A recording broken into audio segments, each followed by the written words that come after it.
The biggest geopolitical challenge is China, but the biggest geopolitical threat remains nuclear weapons. The biggest threat to the security of the United States is Donald Trump. We are at a greater risk of nuclear war today than ever before. Economic threat, China, but our major threat right now is what's going on in the Mideast with Iran. Our existential threat is climate change. Climate change. Nuclear proliferation and climate change. China and climate change. China, without a question. Russia, because they're trying to undermine our democracy. Rob Bardrell.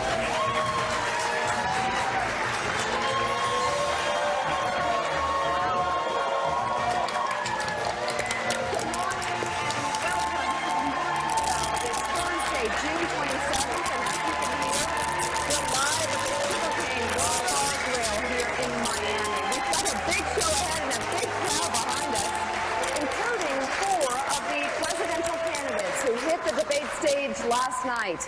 We'll get to all the big moments and we'll preview round 2 tonight when another 10 contenders make their case to the American people. So along with Joe, Willie, and me, we have national affairs analyst for NBC News and MSNBC, John Heilman, who got a huge round of applause. What? Who are these people? Professor at Princeton University, Eddie Glaude Jr. is with us, and former chief of staff to the GCCC and a former director of strategic communication for Hillary Clinton's presidential campaign, Adrian Elrod, is with us. Okay, hold on. I think we have to start and talk about the big headline of the night. I know the president was in Japan. I know everything was going on, but I talked to Willie Geist this morning. And of course, as you know, we start every morning. We have a supercomputer. Right. Yes. We wake up at 1 o'clock, we huddle, and we study for about 5 hours. It's actually, everybody, I just woke up 10 minutes ago. But anyway, so we're sitting there, and Willie and I decide, after looking at the supercomputer and analyzing everything, that the story of the night was the Vandy boys winning the national championship in baseball. Anchor down. All right. Vanderbilt University national champions in baseball. This crowd is going nuts. I didn't even know that was going on. All right. We're going to go all around and show you highlights. Wait, one more headline. Oh, my God, what? Eddie Glaude brought a guest with us. Oh, well, that's actually And he's also wearing a suit, that's some Pensacola noise right there. Yeah. That's the Donnie Deutsch suit over there. No, it's Moss Point, Mississippi. Moss Point, yeah. Whatever. But yeah, brought a guest. Yeah. Dr. Cornel West is with us. Cornel West is here. That's amazing. Thank you. All right. Okay, so let's go through it. I'm going to get to highlights and then our panel, but your bottom line on last night. What was it? Well, I think the headline, the takeaway is going to be a couple days from now, after all the debates are over. That on the first night, they didn't go after Joe Biden. Right. And when you're sitting with 42-43% in the early states and they're not attacking you, that's an interesting dynamic. Also, for Americans, this election is about one thing. It's about one man. Right. It's about Donald Trump. And I would, again, it was just a little congressional seat. But when I ran in 1994, we had 11 people in the field. Yeah. I never, and I was the underdog. I never talked about one of them. I stayed laser focused on Bill Clinton. Everywhere I went. Would you like some coffee? Oh, I don't know. How much will Bill Clinton's tax increase cost me to have that coffee? Of course, as you said, we became friends later. But that's what you have to do. And last night, they didn't go after Biden. They didn't go after Trump. And I think it was a missed opportunity. It got a little wayward at times. One other thing, too, that people may not want to hear, but Jeff Greenfield wrote a great column about this last night. If you want the Democrats to defeat Donald Trump, I'm very concerned by people casually embracing Medicare for all. Because when you drill down into that issue, even among Democrats, and start telling people what that means for them, suddenly it becomes very unpopular. That is something, I promise you, Donald Trump and his team, they've already got the quotes from last night. If any of those people are nominees, they will go there tonight. I still don't understand why this Democratic field doesn't say, we passed Obamacare. Right. That was a remarkable achievement. Let's mend it, not end it. Let's keep going in that direction. And they can do that and win the election, because Obamacare is extraordinarily popular now because of Donald They Trump. should own it. All right, so I'm going to set it up, and then, Willie, you take it. I'm a little distracted. Are those espresso shots over there? Can I have those? Can you just come? You want all those? God, what? All Well, those? they're sitting here. They're getting. Oh, they're not. Oh, yeah. Pass them out, and I'll frame the morning. Senator Elizabeth Warren was center stage last night in the debate. She started really strong, tailoring her answers to the backbone of her campaign, leveling the economic playing field. Take a look. When you've got a government, when you've got an economy that does great for those with money and isn't doing great for everyone else, that is corruption, pure and simple. Now, look, we've had the laws out there for a long time to be able to fight back. What's been missing is courage. Courage in Washington to take on the giants. That's part of the corruption in this system. I want to return government to the people, and that means calling out the names of the monopolists and saying I have the courage to go after them. Here's what I propose for an industrial policy. Start with a place where there's a real need. There's going to be a worldwide need for green technology, ways to clean up the air, ways to clean up the water. And we can be the ones to provide that. We need to go tenfold in our research and development on green energy going forward. And then we need to say any corporation can come and use that research. They can make all kinds of products from it, but they have to be manufactured right here in the United States of America. So because the night was split 10-10, and Bernie Sanders and Joe Biden were not there last night, Elizabeth Warren had the benefit of appearing like the front runner. She stood in the center of the stage. She got the first question. She owned had a it. number of follow-ups. That first hour, she looked like the front runner in the race. Of course, it was only half of the race. She sort of disappeared, John, in the second half, partly because some of the questions weren't directed to her, partly because she didn't jump in as aggressively as some of the other candidates did, trying to get their moment and get their time.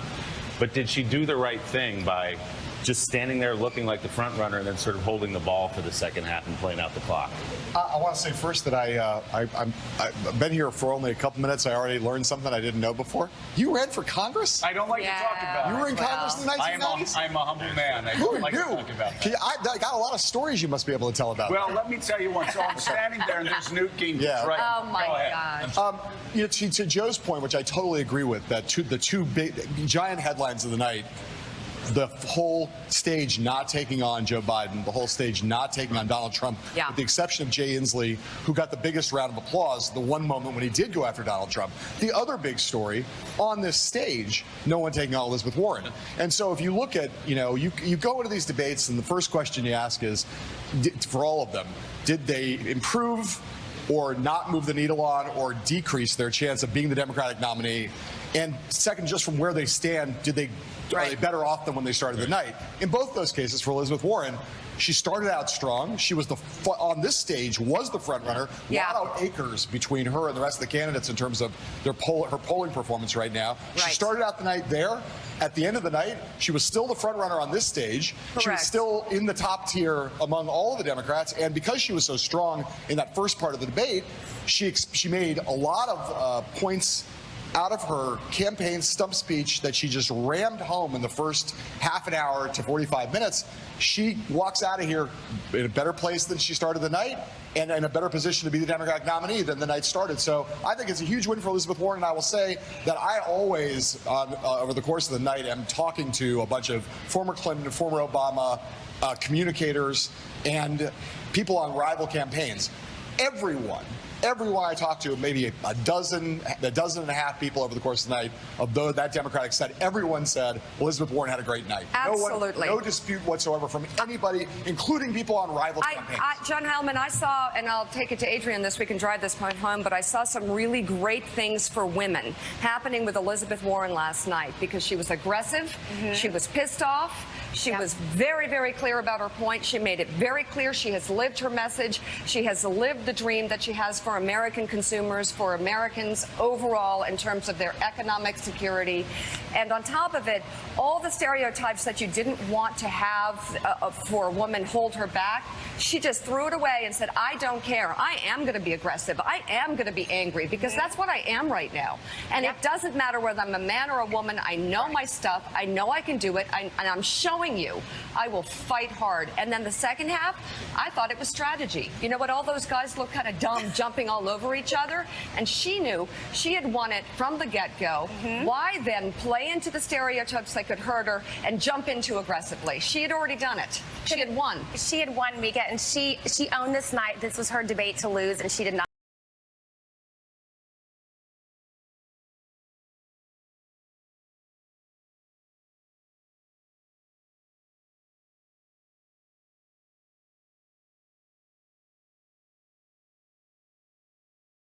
The economy really well. She's very strong on economic issues, but is she good on other issues? And I think last night she showed that she has a strong command of all the issues that she and that presidents have to deal with. That confidence was what carried her. So, Eddie, who stood out to you?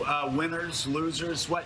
So I think Elizabeth. I agree with everyone about Elizabeth Warren. I think Julian Castro did an extraordinary job around the immigration question. I think his point that we should be pissed off hit really hard. I think Amy Klobuchar had one of, along with Governor Inslee, had one of the best lines last night in terms of President Trump doing foreign policy in his bathrobe at 5 a.m. in the morning. I thought Cory Booker had some interest, had some great moments as well. De Blasio seemed a bit thirsty. I think that's a word we can use on Morning Joe. Yeah. He seemed to kind of jump in, trying to pull the party to the left in interesting sorts of ways. But overall, I actually like that Trump was not at the center of the debate. Actually like the fact that this Democratic field decided to double down on substance. That what we are living in is a moment where there's an assault on seriousness, that we have to deal with the P.T. Barnum in the White House every single day. So we had folk on stage, the first 10, literally going through substantive policy issues. And by the way, that affect everyday ordinary not only talking substantive policy, but also making it a very boring night for fact checkers who haven't slept for 2.5 years. I mean, seriously? The fact checkers last night. They took a break. They could take the night off. There was a line that you just knew was going to be fact checked, which was that terrorists in Gitmo have better health care policy than refugees. Exactly. Fact checked. The border, yeah. True.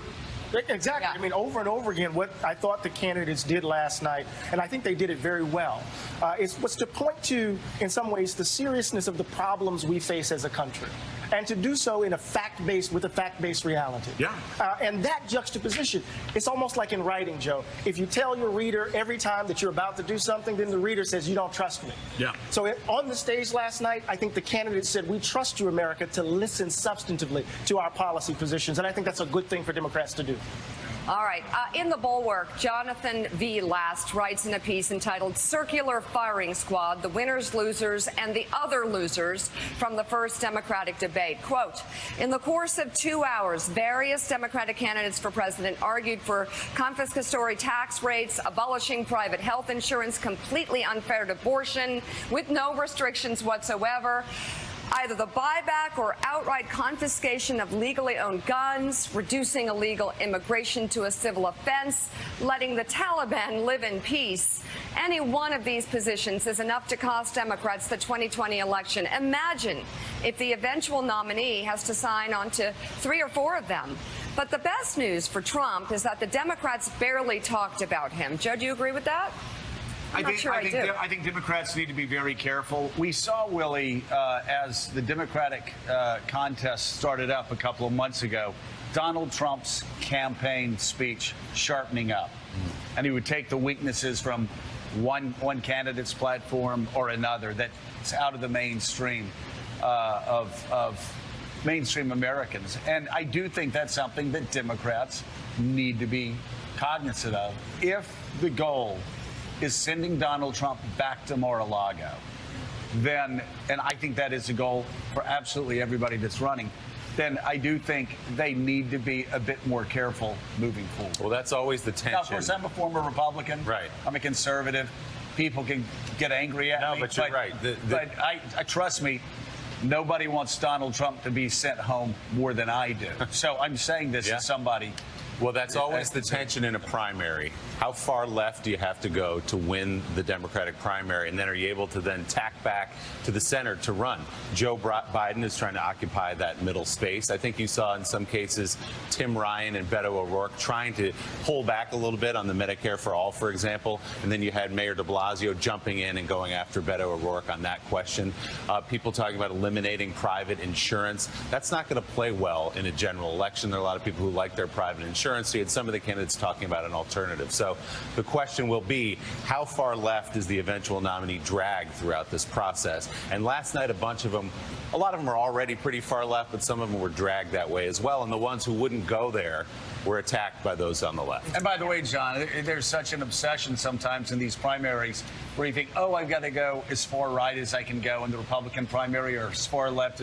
Sometimes you can do what Donald Trump did in South Carolina. And be in one of the most conservative states in America, one of the most conservative Republican electorates in America, and say really nice things about Planned Parenthood, and people shrug it aside. Americans are as ideological as we all think they are. It's true, and there's no doubt that there's a dynamic where the policy competition, the bidding up on the left or on the right, if you're in a Republican primary, can be a dangerous thing. I will say, though, that there are some positions that someone who's writing for the Bulwark or someone who ran for Congress in the Republican Party in 1994 thinks are way out of the mainstream. And I just, in general, we often don't really get where the middle in American politics actually is. And so there are things on health care, for instance. Yeah. Medicare for all. Yeah. Go. And an issue where there's overwhelming popular support, much more so than people, I think, what the mainstream of the pundit class thinks, for all of the following: Medicare for all, single payer, all of those issues turn out to be much more popular in the electorate than we sometimes like to admit. So, but not when you start explaining them. Well, it depends on various things that get kind of complicated. Does Medicare for all include an exception to allow you to buy your own private health insurance, for instance? Many people think that there's a wide swath of support for government health care in this country, as long as you allow people to not have their private insurance taken away from them. So a lot of times the devil is in the details, and it is true that if you let yourself get caricatured by Donald Trump as being a socialist too far on the left, that you're going to be in trouble. But that's going to have a lot to do with how the quality of the candidate and their ability to make an argument, and they're going to have to fight that battle every day with Donald Trump. I just want to say one thing about what Eddie Glaude said a second ago, which is to go back to my informal panel of Democratic communicators. The group that Eddie picked out there, if you think about people who, of unanimity among my Democratic sources who did well last night, the person who most radically improved their prospect, Julian Castro, who came from almost nowhere to widespread. You looked at the social media feedback, the number of searches on Google, trending on Twitter. People talk. Julian Castro was nowhere before this debate started. Cory Booker had a very good night, I think, in a lot of people's judgment. And then there's Amy Klobuchar, who I found a really interesting split, where a lot of men in the Democratic political class were kind of like, and all of the women thought she did incredibly well. So, and it was just a really striking pattern where female Democrats were like, wow, Amy was great, and some of the men were more of a shrug. Not that she did badly, but were not as enthusiastic as the women were. 3 women on stage, and we are talking about them throughout this block. I like it. Good morning. Still ahead on Morning Joe, we have a jam-packed show today. 4 Democratic 2020 candidates will join the conversation right here on Morning Joe, including former HUD Secretary Julian Castro, had a great night last night. Former Congressman Beto O'Rourke, who squared off over immigration last night during the debate. Plus, New York City Mayor Bill de Blasio and Congressman Tim Ryan of Ohio will also be our guests. You're watching Morning Joe. And Donald Trump just sits in the White House and gloats. This president has literally gone backwards at a time where our economy needs immigrants. Donald Trump told us when he got out of it that he was going to give us a better deal. Those were his words. And now we are a month away from the Iranians who claim now that they're going to blow the caps on enriching uranium. He has made us less safe than we were when he became president. This president is literally every single day 10 minutes away from going to war, 1 tweet away from going to war, and I don't think we should conduct foreign policy in our bathrobe at 5 in the morning. Congresswoman Gabbard. Welcome back to Morning Joe. We are live in Miami at Sugarcane the morning after the first round of the 2020 Democratic presidential debate. That was Senator Amy Klobuchar last night, looking past her Democratic opponents and making her case as someone who can defeat Donald Trump. She was one of the few guys who did it. We didn't hear Donald Trump's name a lot. I think a lot of people were surprised by that fact. I think if you're just meeting all these candidates for the first time, and much of America was, you're doing that sort of test. Can I see this person standing on the stage next to Donald Trump? And the question will be for a lot of these candidates, did I look that way last night? Yes, we heard some substance. We heard a lot of policy last night. But as you guys know in politics, there's also a cosmetic aspect to this. Can they stand on a stage with Donald Trump? So who stood out as the best political athlete on that respect, do you think, Joe? Well, you know, I agree with what a lot of people have said. Elizabeth Warren had a really good night. Absolutely. Julian Castro, I thought, had a very good night. Did much better than people thought. And I think Cory Booker did, as far as you talk about a political athlete, the way we talk about Ronald Reagan, Bill Clinton, Barack Obama, and Donald Trump. Cory Booker, it seemed to me last night, seemed to have it all.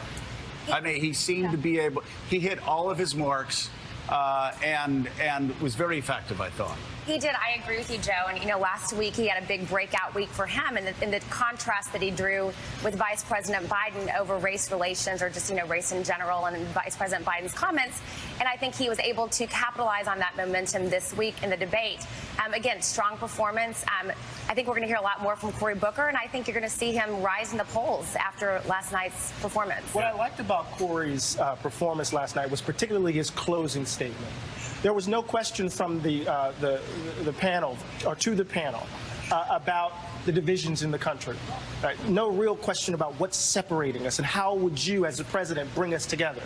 And what Cory did, he hit that note. He didn't bring up the word love, but he brought up a way of governing that would bring us together as a country, right? To figure out how to speak to the divide that Donald Trump has been exploiting over the last 2 years. And that was an important message. He had a very good night. Yeah, he did have a good night. I think, for me, looking at tonight, what I really want to see, John, is I want to see people getting up there and not going over the checklist of what's in their mind. What do I need to say about health care? What do I need to say about guns? What do I need to say about abortion? But talking about, and I would say love, talking about the disruption of love, talking about the nation that we were, talking about how we, out of many, we are one, talking about starting. I'll tell you, last night, I personally would not have answered the first question until I talked about that AP photo and what that represented about Donald Trump's America, and that this is an anomaly. This is an anomaly. It's tired. This is. Sorry, we get it. But this is an anomaly. This is not anomaly. What time is it? 6:27. Listen, I've seen The Matrix enough to know how to say that word. So, but this is not who we are. We are better than this. We have been better than this. We'll be better than this again. And talk in larger, more poetic themes. And don't use the word I stumbled over for. Exactly. Say anomaly. I think one of the things that's easy to lose sight of is that this debate stage, running for president of the United States, right, is no matter how many other offices you've run for or how much political experience you had, this was for everyone on the debate stage last night the biggest debate stage they've ever been on. The most people that have ever watched them on television in their whole lives. No one on that stage tonight's ever run for last night has ever run for president before. Tonight we're going to have Bernie Sanders, Joe Biden, who've done this before. All 10 of those candidates have never been here. And by the way, you can read about it, you can talk about it, you can think about it. But I remember Cokie Roberts saying one time, it was in the 1980s, she said, these governors, these senators, these business people, they think they know what running for president's like.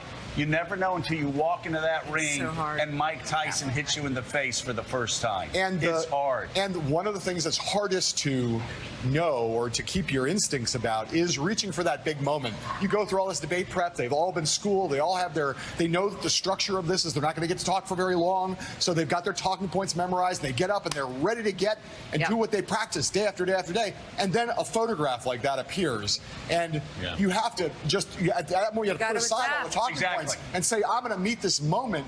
It's an incredibly upsetting, divisive moment in America right now. And the ability to rise to that moment is one of the things that is going to set apart the ultimate top tier, the people who could be the Democratic nominee from the people who are going to get left behind. And last night, I do think you saw, even among people who were very good on the stage last night, no one really rose to that moment in the way you're suggesting. And I think tonight, when you have Bernie Sanders and Joe Biden who have that experience, and you also have a number of the other top-tier candidates. People like Pete Buttigieg, who has had an incredible moment, has performed really well in these town halls. Kamala Harris, who has the experience of having been on a confirmation hearing and on national television in the Senate. You might see a slightly more elevated game among some of those candidates than you saw last night, as well as some of them did. I think tonight may be a little bit different kind of show. But at least, Willie, nobody stumbled over a word 4 times like I just did. Well, you know what's interesting? We said this a lot yesterday. Is last night was for a lot of the country an introduction to these people. Right. Don't know anything about them. Probably didn't even know their names. Couldn't put the face to the name. So if you're someone like Julian Castro, You had a good who we night. all know a little bit, we've interviewed, had him on the show. We know him as a smart, mild-mannered kind of guy. Exactly. But if you're tuning in last night, you go, boy, that guy's a pit bull. He went after Beto O'Rourke directly in a way that Beto O'Rourke wasn't prepared for, I don't think. He looked strong. He was well-versed on the issue of immigration, and we're going to talk to him in just a couple of minutes. Donald Trump was watching on Air Force One, by the way, last night on his way to Osaka, Japan for the G20. We'll get to that as well. And coming up, some Democrats did manage to break out a bit from the pack last night, perhaps none more, as I said, than Julian Castro. The former HUD secretary is standing by, and he joins us next on Morning Joe. We're coming right back to Miami.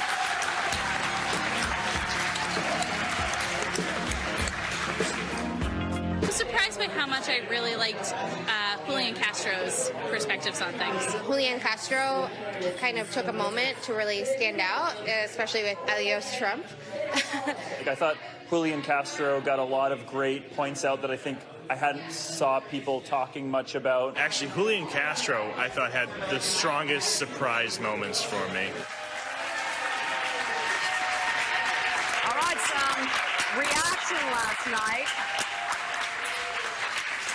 That was voters in New Hampshire at a watch party reacting to our next guest's performance at the Democratic debate last night.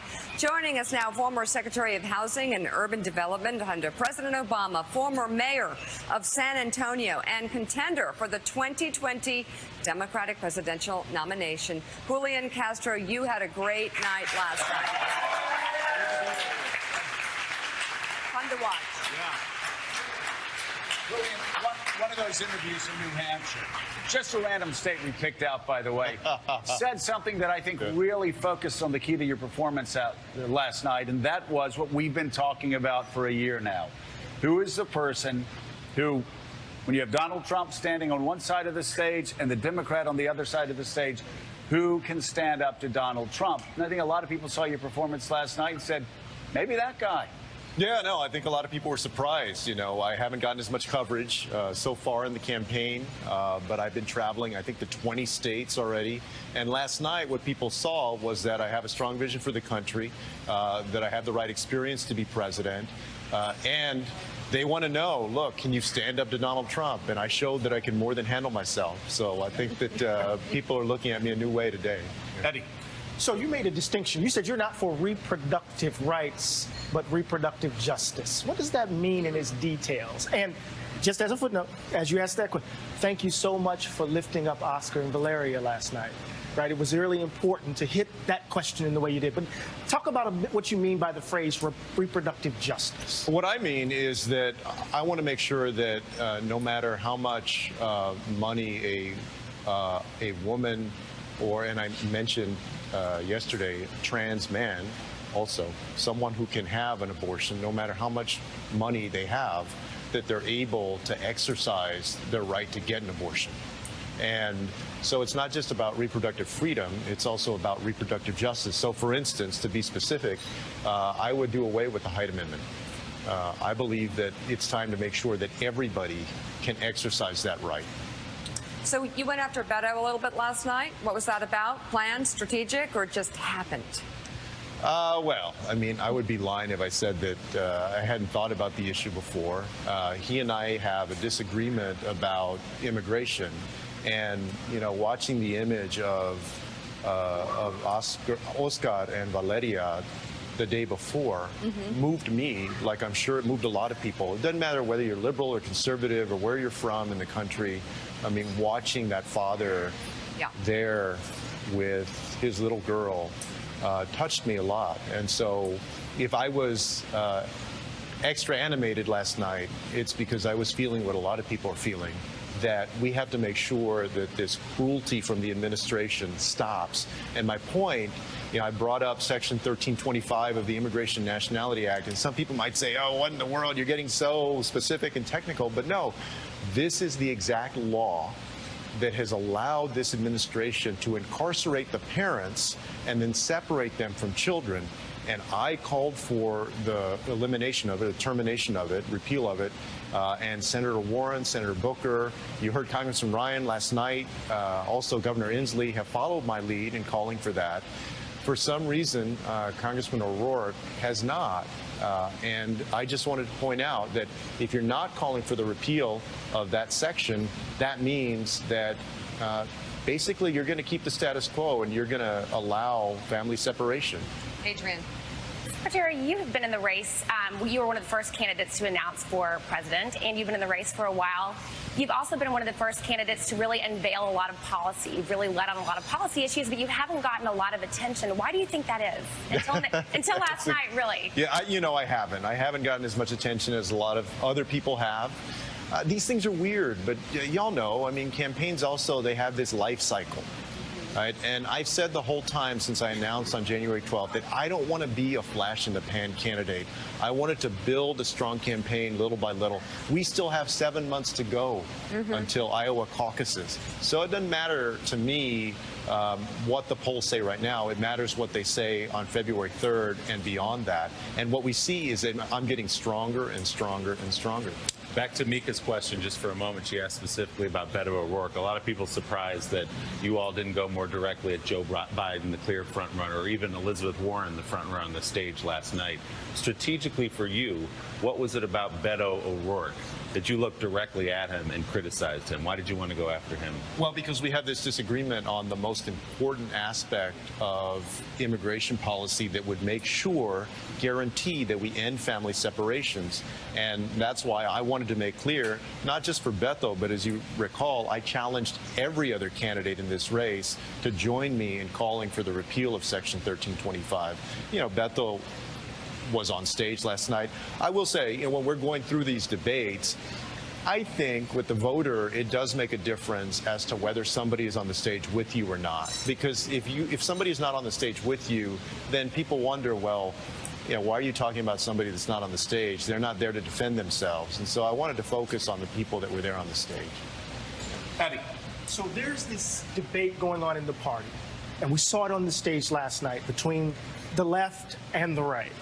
Right? Left and the center, not the left and the right. Right? Where do you fit in this? You're HUD secretary. Where do you stand on Medicare for all? Where do you stand for the Green New Deal? How do you position yourself in this ideological debate that's happening within the Democratic Party right now? Well, look, yesterday they asked questions about what we're going to do to combat climate change, about health care. I've said very clearly that I believe that Medicare should be there for everyone who wants it. But if somebody wants to have a supplemental private health insurance plan, that they should be allowed to keep it. But I don't All right, so we've been talking about this. And so if Donald Trump says to you when you're running against him in the general election, or turns to you and says, you want Medicare for all, that means you're taking away Americans' right to go to their own doctor. What do you say to Donald Trump? I say that that's a lie. Yeah, it's a lie. It's You false. can say that's a lie, right? It would be, and that wouldn't be the first time that he lied, would it? I want to make sure, though, that nobody in this country ever goes without the health care they need when they need it. And I think we can devise a system that does both of those things. I like the concept of a Green New Deal. I know that we don't have to choose between protecting our planet on the one hand and also creating great jobs and opportunity on the other. When I was mayor of San Antonio, I was on the local public utility board, and we started moving away from coal-fired plants and instead invested in solar energy and other renewables. And it created more than 800 jobs in the clean energy economy. That's the kind of thing I think that we can do in the United States and lead both in combating climate change and also creating good jobs and opportunity for people who need them. Final question. When are you going to get some sleep? Have you know. slept yet? Yeah, I'm like overheating right now. Yeah, Yeah, have my you body's slept yet? all out of whack because I have not slept. I have not slept for 1 minute since my last gosh. night. Well, it's had to be extraordinarily exciting for you. Congratulations. A great night. To see you. A breakout. Thank you. Thank you. Thank you all very much. Coming up, President Trump's detailed political analysis of last night's debate included just one word: boring. We'll talk about the president's response, but I have to say, it has been so refreshing not to talk about Trump. We'll be right back.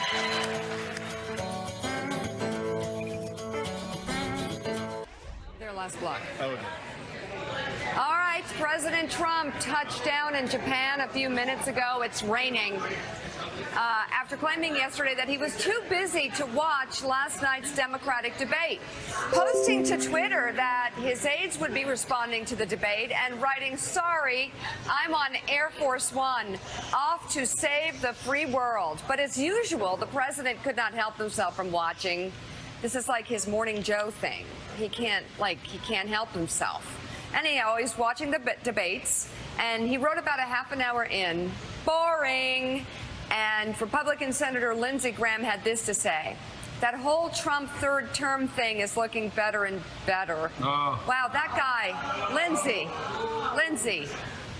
save yourself. Adrian, a man who said, oh my God, it's sad. that Donald Trump was unfit to be president of the United States, would destroy the Republican Party, and if they nominated him, they would deserve to be destroyed. I mean, it is. It's as bad as Rudy. It is abundantly clear that if Democrats are going to win, they're going to get few crossover votes. So what's the strategy moving forward? With Lindsey Graham or with Democrats? No, well, just with, how do you get to 270? What do these candidates do that Hillary Clinton didn't do in 2016? Well, I think you've got to do a better job of appealing to voters in Middle America, in some of those key manufacturing states. And that's why I think you saw so many candidates last night, Joe, on stage who I thought, you know what, any of these guys would be a strong nominee against Donald Trump, even some of these tier 2, tier 3 candidates. I thought Amy Klobuchar had a very strong appeal last night, too. Some of those middle-class voters in the states that we lost in 2016 or that are critical states to win in 2020.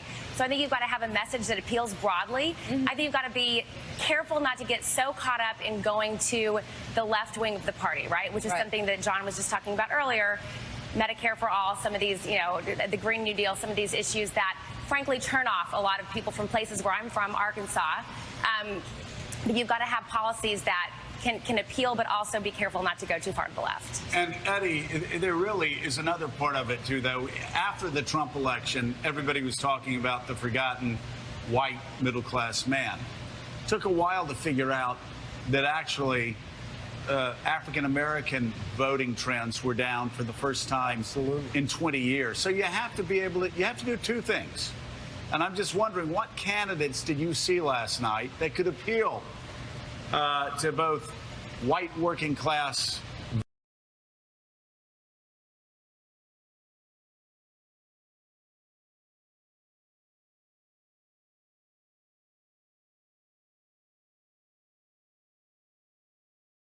voters and also to black voters who were not inspired enough to go out last time and vote against Donald Trump. So I would slightly disagree with Adrian. I think we need to focus on those, the depressed vote that we saw outside of Detroit and Flint, outside of Milwaukee, in places like Cleveland. Right? We need to turn out votes. We need to get the Democratic base to come out, and we need to expand the electorate. Not so much double down on those folks who have left us since Ronald Reagan. Right? But I think Elizabeth Warren's agenda. I think what I saw from Elizabeth Warren and heard from Elizabeth Warren was important. Yeah. I think what I heard from Cory Booker was important. And also in interesting sorts of ways, I think across the board, Bill de Blasio's attempt to pull the party left, not so much left in this radical sense of left, but this idea of presenting bold policy initiatives to change the direction of the country. Because I want to insist, Joe, that if we think our problem is Donald Trump, then we are missing the boat. Donald Trump is just the tip of the iceberg. The problem goes deeper. We can't go back to normal because what was normal?